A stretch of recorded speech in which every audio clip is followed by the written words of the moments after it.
MSTasteTouchലേക്ക് എല്ലാവർക്കും സ്വാഗതം.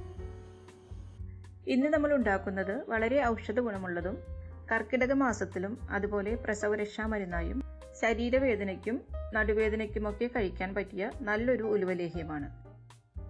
ശരീരപുഷ്ടി വരുത്താൻ ഉപയോഗിക്കുന്ന മരുന്നുകളിൽ പ്രധാനപ്പെട്ടതാണ് ഉലുവ. ഉലുവയിൽ protein, potassium, niacin, fibre, iron, ആൽക്കലോയിഡുകൾ തുടങ്ങി ധാരാളം പോഷകങ്ങൾ അടങ്ങിയിട്ടുണ്ട്. ഇതിനുവേണ്ടി 100 ഗ്രാം ഉലുവ എടുത്തിട്ടുണ്ട്. ഇത് 8 മണിക്കൂറെങ്കിലും വെള്ളത്തിൽ നന്നായി കുതിർത്തിയെടുക്കണം. ഞാനിത് തലേ ദിവസം രാത്രി കുതിരാനായി വെച്ചതാണ്. ഇപ്പോൾ ഇത് നന്നായി കുതിർന്നു വന്നിട്ടുണ്ട്.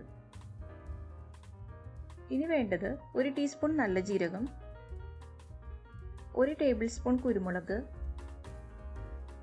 1/2 ടീസ്പൂൺ മഞ്ഞൾപ്പൊടി, ഒരു വലിയ തേങ്ങയിൽ നിന്നും 2.5 കപ്പ് രണ്ടാം പാലും 1/4 കപ്പ് ഒന്നാം പാലും എടുത്തിട്ടുണ്ട്.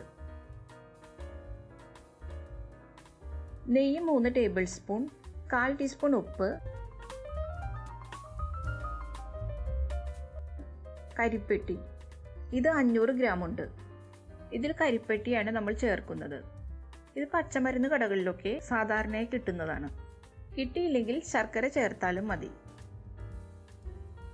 ഇനി നമുക്ക് ഉലുവ കുക്കറിലിട്ടൊന്ന് വേവിച്ചെടുക്കണം. ഇതിലേക്ക് മഞ്ഞൾപ്പൊടിയും കുരുമുളകും ജീരകവും ചേർക്കാം.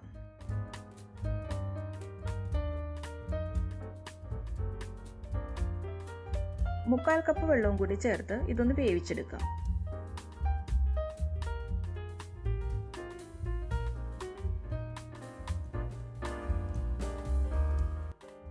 ഹൈ ഫ്ലെയിമിൽ 1 വിസിൽ വന്നതിന് ശേഷം ലോ ഫ്ലെയിമിൽ 4 വിസിൽ വരുന്നത് വരെ വേവിക്കണം. ഉലുവയ്ക്ക് നല്ല വേവുണ്ട്, അപ്പോൾ നല്ലപോലെ വേവിച്ചെടുക്കണം. ഇപ്പോൾ ഇതിൻ്റെ സ്റ്റീമൊക്കെ പോയിട്ടുണ്ട്. നമുക്കിതൊന്ന് തുറന്നു നോക്കാം.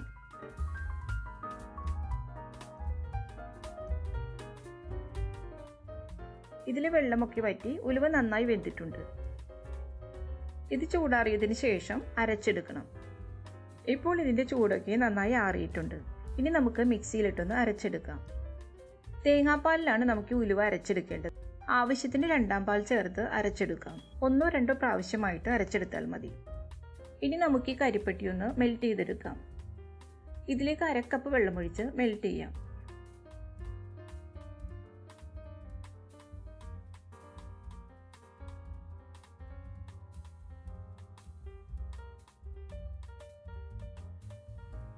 ഇപ്പോൾ ഇത് മെൽറ്റായി വന്നിട്ടുണ്ട്. ഇനി ചുവട് കട്ടിയുള്ള ഒരു പാൻ അടുപ്പിൽ വെക്കാം. ഞാനൊരു നോൺ സ്റ്റിക്ക് പാനാണ് എടുത്തിട്ടുള്ളത്. ഇതിലേക്ക് 2 ടേബിൾ സ്പൂൺ നെയ്യ് ചേർക്കാം.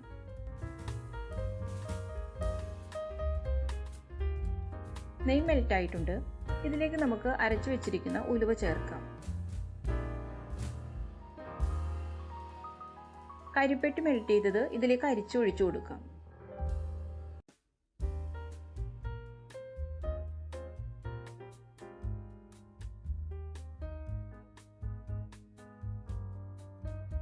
ബാക്കിയുള്ള രണ്ടാം പാൽ കൂടി ചേർക്കാം.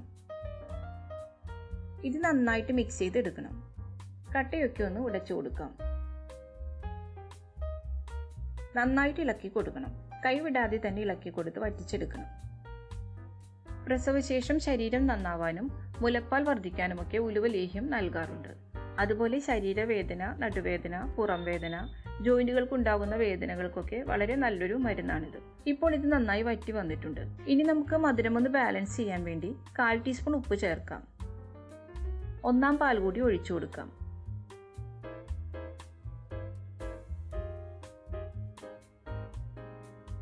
നന്നായിട്ടൊന്ന് ഇളക്കി യോജിപ്പിക്കാം. ഇത് നന്നായിട്ട് വറ്റി വരണം.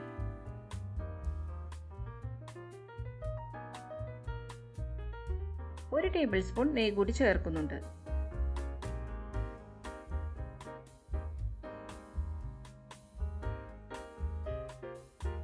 ഇപ്പോൾ ഏകദേശം വറ്റി വന്നിട്ടുണ്ട്. ഇതുപോലെ സ്പൂൺ കൊണ്ട് മാറ്റി നോക്കുമ്പോൾ വളരെ പതുക്കെ യോജിച്ച് വരണം. ഈ പരുവത്തിൽ നമുക്ക് ഫ്ലെയിം ഓഫ് ആക്കാം. ഇത് ചൂടാറി വരുമ്പോൾ ഒന്നുകൂടി കട്ടയാകും. ഇപ്പോൾ നമ്മുടെ ഉലുവ ലേഹ്യം റെഡിയായി കഴിഞ്ഞു. നല്ല ടേസ്റ്റാണ് ഇത് കഴിക്കാൻ. ഉലുവയുടെ ചവർപ്പോ കയ്പോ ഒന്നും തന്നെ ഇതിനുണ്ടാവില്ല. ഈ ഉലുവ ലേഹ്യം നിങ്ങൾ എല്ലാവരും ഉണ്ടാക്കി നോക്കണം. ഇത് ചൂടാറി തണുക്കുന്നത് വരെ തുറന്നു തന്നെ വെക്കണം. തണുത്തതിന് ശേഷം ഒരു ഗ്ലാസ് ജാറിലിട്ട് സൂക്ഷിക്കാം. കുറേ നാളിത് കേടാകാതെ ഇരിക്കും. നമ്മൾ ലേഹ്യം എടുക്കാൻ ഉപയോഗിക്കുന്ന സ്പൂണിൽ ഒട്ടും തന്നെ വെള്ളമില്ലാതിരിക്കാൻ ശ്രദ്ധിക്കണം. ഈ വീഡിയോ ഇഷ്ടപ്പെട്ടാൽ ലൈക്ക് ചെയ്യാനും ഷെയർ ചെയ്യാനും സബ്സ്ക്രൈബ് ചെയ്യാനും മറക്കരുത്. താങ്ക്